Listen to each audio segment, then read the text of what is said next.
Angel here. I'm out getting tacos, and I thought I would talk to you for a few minutes while I'm getting me some tacos and say, wherever you are today is okay.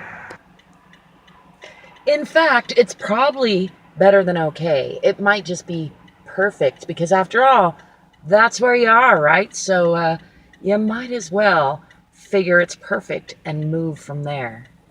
Do the best you can with what you got from where you are. So the first step to that is to recognize that where you are is okay. It's where you are. And the next step is to think, where do I want to be? Where do I want to go? How do I want to get there? There's really no right or wrong to it. It's just a matter of you getting to live your life the way you want to. You see, we all get that.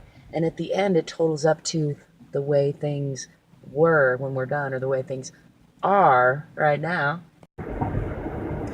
It's easy to get caught up thinking about the future or the past, but especially for me, sometimes I get caught up thinking about the future, and then I get to feeling impatient, or I get to feeling like I'm not as far along as I should be, or I'm not exactly where I want to be.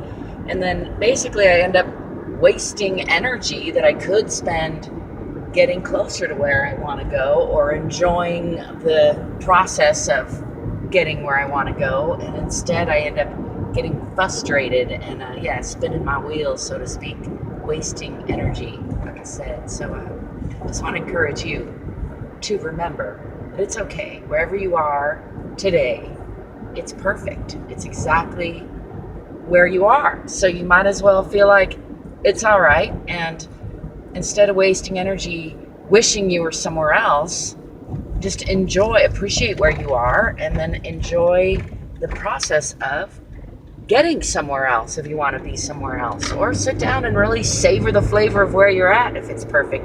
Everything, though, is transient. Nothing doesn't change. Everything changes. Everything is temporary. So if you don't like where you are, just wait a little while. Things will change. You'll be somewhere else. You'll be in a new now. It's good, though, if you can enjoy every now, because now is really all you get.